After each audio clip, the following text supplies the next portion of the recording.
હમણાં જ આપણે છેલ્લી વાતમાં વિવેકની વાત આવી. વિવેક સાગર છે ને, એટલે વિવેકની વાત સારી કરશે આપણને વિસ્તારથી. એટલે સ્વામી જોગી મહારાજ કહેતા કે વિવેક એ 10મો નિધિ છે. 9 નિધિ તો છે, આપણે જાણીએ છીએ, તો વિવેક એ પણ એક 10મો નિધિ છે. જો આપણા વાણી વર્તનમાં વિવેક હોય તો ખૂબ મોટો લાભ થાય છે. એટલે વિવેકની બહુ જરૂર છે. વાણીની અંદર એમણે ન કહ્યું કે ગમે તેમ વાણી બોલી નાખે તો એટલે કેટલું બધું નુકસાન થાય. લોકોની અંદર ઝઘડો થઈ જાય, મારામારી થઈ જાય અને અનર્થ પણ થઈ જાય. અંધના અંધ દ્રૌપદીએ કહ્યા તો કેટલું મોટું મહાભારત થયું ના થયું. દુર્યોધન આવ્યો સભામાં, એને કહ્યું પેલા પાણી અને હતું ત્યાં, પેલું જે પૃથ્વી હતી, પૃથ્વી પાણી હતું, એટલે એને ખબર ના પડી. એટલે તરત જ દ્રૌપદી બોલ્યા કે અંધના અંધ. એટલે બાપ ધૃતરાષ્ટ્ર આંધળો હતો, એટલે આંધળો કયો એટલામાં પેલાને ચટકી લાગી ગઈ. મને આંધળો કયો?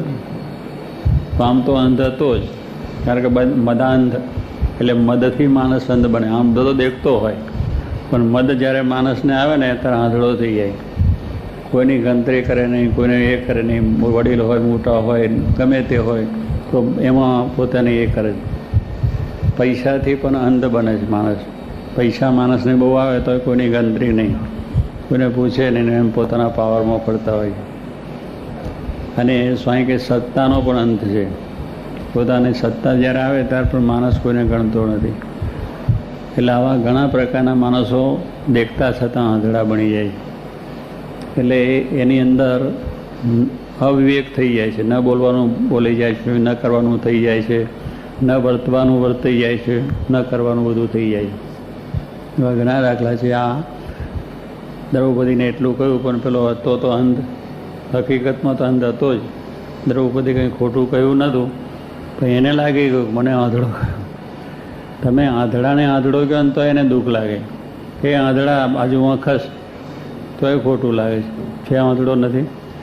પણ આપણી વાણીમાં વિવેક ન હોવા થકી આવા ઘણા પ્રશ્નો થયા. એટલે વાણીનો વિવેક કયો? દ્રૌપદીએ વાત કરી હતી સાચી, પણ વિવેકથી જો વાત કરી હોત કે સુરદાસજી જરા તો વાંધો ના આવત, પણ સુરદાસને ભલે આંધળો કયો, તમે આંધળાને સુરદાસ કહો તો બહુ સારું લાગે.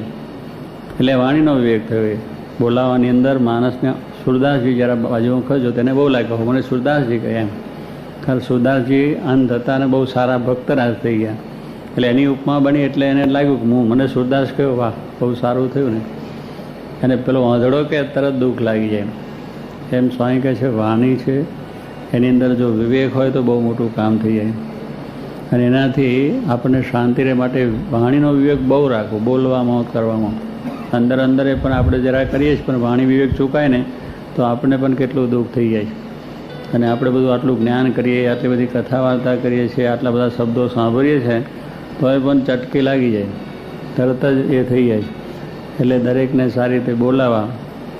જોગી મહારાજ ટપાલી સાહેબ કે આપણે કહે એ ટપાલી ટપાલ આપી જાય તો કેમ નથી બરોબર, આપણે એવી રીતે પડકારો મારીએ.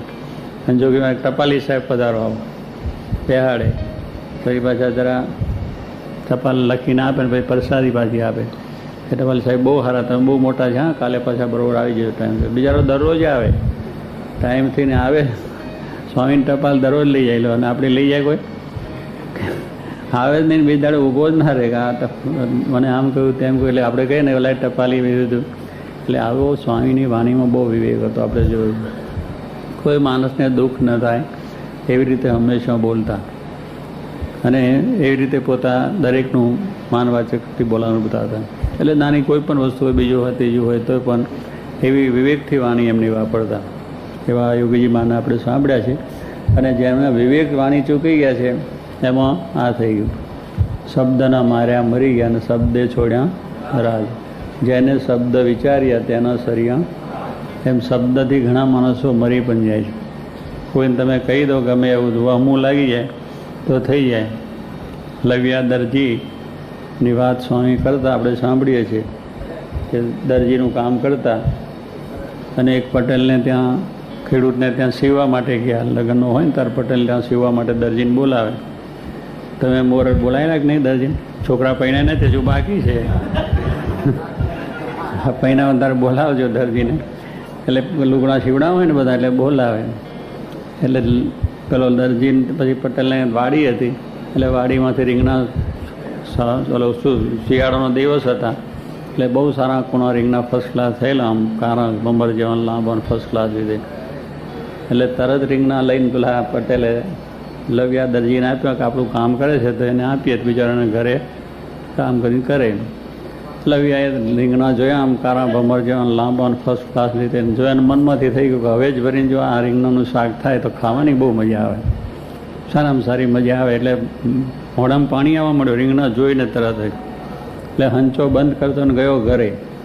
ઘરે જઈને બૈરાને કે જો પટેલે રીંગણા આપ્યા છે, બહુ સારામાં સારા છે, ખારા ભમર જેવા લાંબા કૂણા માખણ જેવા છે, અને હવે જ ભરીને એવા સરસ બનાવજે કે ખાવાની મજા આવે. સારું, બૈરા કે મૂકીને પછી પાછો સીવવા માટે ગયો અને હંચાનો ચલાવવા માંડ્યો. પણ હંચો ચલાવતો ચલાવતો 12 ક્યારે વાગે છે આમ કાંટો સામું જોયા કરે, કારણ કે 12 વાગે હંચો બંધ થાય ને પછી ઘરે જમવા જવાનું. એટલે હંચો ચલાવવાનું ઘડીક થઈને આમ જોઈએ, મિનિટ થઈને આમ જોઈએ, મને 2 મિનિટ પાછો આમ જોઈએ. મારો પેલો સમય બહુ લાગે ને, કારણ કે માણસને જ્યારે ઉતારો હોય ને ત્યારે સમય જરા 1 મિનિટ વધારે થાય ને તો એમ આંકડો વાંકડો થઈ જાય કે યાર સાલું ક્યાં ઝોંપો ક્યાં બનતો, રેલવેનો ઝોંપો જણ તોડી નાખે એટલું બધું થઈ જાય. જ્યારે ઉતારવા માણસ હોય તો એટલે એનો ઝોંપો તોડી નાખીએ કે સારું આ વચ્ચે ક્યાં પાછું વાળું ગયું, પણ આ ઉપાય નહીં એટલે ઊભા રહેવું પડે. પણ એટલી બધી માણસને ઉતારો થઈ જાય જે લગ્ની લાગી હોય ત્યારે. એટલે પછી લવ્યા દરજીના મનમાં પેલો વિચાર ચાલ્યા કરે, હંચો ફરતો જાય પણ પેલું હવે જ ભરેલા રીંગણા ખાવામાં મન ચાલ્યા કરે. એટલે બધું થયું. અહીંયા બૈરાએ આપણે કાઠિયાવાડમાં તો દાળને શાક જ કહેવાય, મગની દાળ ઓરી દીધેલી, તૈયાર થઈ ગયેલી, રોટલા ને બધું તૈયાર થઈ ગયેલું. એટલે બૈરાને એમ થયું કે આવા વેજવાળા અત્યારે રીંગણા ભરો ને આ દાળ તો થઈ ગઈ, દાળ એ શાક આપણે હવે સાંજે આપણે રીંગણા કરશું એમ કરીને મૂકી રાખ્યા. હવે પેલોને તો ભભડાટ એટલો બધો લાગેલો ને જોશામ 12 વાગ્યાનો હંચો બંધ કરતો ને ઘરે જ ભેગો થયો ને રીંગણા બરાબર ખાઈશું ને મજા આવશે ને આમ ને તેમ કરતો ગયો. ત્યાં ગયા ને બૈરાએ પીરસ્યું રોટલો મગની દાળ, પેલા રીંગણા. તો રીંગણાનો કે હવે અત્યારે નહીં, હાજે કરશું, કારણ કે આ દાળ થઈ ગઈ હતી એટલે 2 ભેગું તો આપણે કરવાનું નહીં, કાઠીનો 2 ભેગું થાય કરું, એક જ શાક થાય, દાળ તો થાય ને રીંગણાનું ભળતું, બીજું ભેગું ન થાય. એટલે પેલાના મનમાં દુઃખ થઈ ગયું, હા મેં એને આપ્યું, મહેનત લાઈન કરી, અત્યાર સુધી આ થયું ને આ રાણે કંઈ કર્યું નહીં. એટલે કે આના કરતાં તું સાંગા પટેલના કૂવામાં પડીને મરી ગયો તો સારું કે એને બોલાઈ ગયેલો ઉભરો ખરેખરો ચડેલો સ્વાદ. આ સ્વાદની વાતની અંદર એને કેટલો બધો ઉભરો આવી ગયો અને ન બોલવાનું બોલાઈ ગયું, વાણી નીકળી ગઈ. હવે તો જે છૂટું બાને કંઈ પાછું આવે ખરું, પણ લાગ્યું. પેલા બીજા બધા બાન કરતાં વચનનું બાન વધારે લાગે છે લોકોને. પેલું બાન હોય તો કાઢે ખરો પાછળ, આ તો લાગ્યું એ બરાબર લાગી ગયું બૈરાને પણ કે તું રાડ કૂવામાં પડીને મળે એટલું કહ્યું. એટલા બૈરાના મનમાં ખટપટાટ થઈ ગયો. એટલે પીરસ્યું છે ઓલાને તો પેલો ખાતો રહ્યો ને પેલો બેડું લઈને ગઈ કૂવા. હાંકા પડેલો કૂવો કહેવાતો હતો, બહુ સારો હતો, મીઠું પાણી હતું ને આ બધા ભરતા હશે. એટલે ભરવા ગઈ બેડું, અને બેડું લઈને ખાપકી અંદર બેડું મૂક્યું કૂવા ઉપર અને પથરો બાંધી અને પડી કૂવામાં. અને કૂવામાં પડીને દબાકો થયો. એટલે પછી તો થોડુંક આગું પાછું કોઈ સાંભળ્યું કે દબાવ તો શું થયું, એ તો ગઈ એટલે પાણી પડી, એટલે પથરો બાંધીને પડી એટલે ડૂબીને પછી પાણી પી ગઈ ને પછી સમાધાન થઈ ગયું.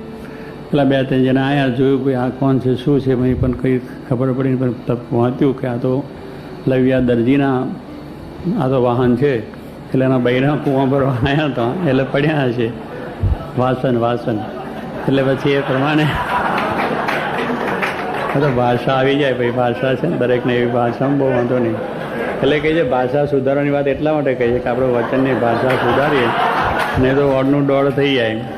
પેલો યજ્ઞ ઊંઘતો હતો તો યજ્ઞમાં સ્વાહા કરતો શું યંત્રને કરવાનું બદલે શું થઈ ગયું એવું થઈ જાય, એટલે ઉચ્ચારણ ફેર થઈ જાય. એટલે કહેવાનું શું છે કે આ પ્રમાણે પેલા વાંચીને તરત ઘરે દરિયા લોજીને કહ્યું કે આ તારા વૈરા તો મરી ગયા, કૂવામાં પડી ગયા ને બધું ગયું. પેલો લવ્યો દરજી આ સાવ શું થશે, બિચારા રોગ થઈ ગયો. પછી પાછું બૈરું તો મળે નહીં, કારણ કે મોડ બધો હોંધો બાજ્યો હોય.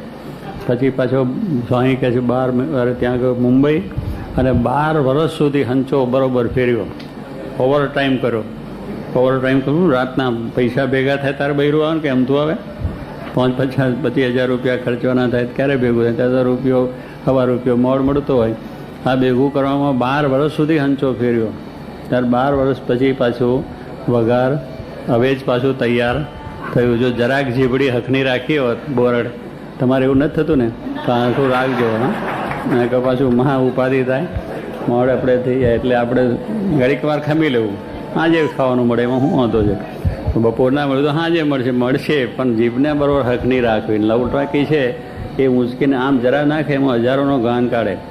આ નવટાંકી છે ને, જો હરખી ના રહે તો, અને હજી હરખી રહે તો હજારોનું કલ્યાણ કરે. જોગીમારની વાણી એવી હતી કે હજારોનું કલ્યાણ કર્યું, અને એવા માણસોની વાણી હજારોનો ખોડો કાઢી નાખે. એટલે આ વાણીનો વિવેક છે એ બહુ સાચવાની જરૂર છે, કે જેથી કરીને આપણને કોઈ જાતનો વાંધો આવે નહીં. એટલે વિવેક એ 10મો નિધિ છે. એટલે દરેક માણસે બોલવામાં, કરવામાં, વર્તનમાં બધામાં આપણો વિવેક હોય તો ગુણ આવે લોકોને. આપણું જો વર્તન સારું હોય તો પણ એક આપણે જો વિવેકથી વર્તન કર્યા કરીએ, આપણા સાધુતાના નિયમ છે, ભક્તના નિયમ છે, સત્સંગીના નિયમો છે, આ બધા નિયમો બરાબર વર્તીએ તો માણસને ગુણ આવે. તો એમાં અવિવેક પ્રમાણે વર્તીએ, ગમે ત્યાં ખાઈ લઈએ, ગમે ત્યાં જોઈ લઈએ, ગમે ત્યાં પી લઈએ, એ આપણો વિવેક, આપણું વર્તન બરાબર ના થયું.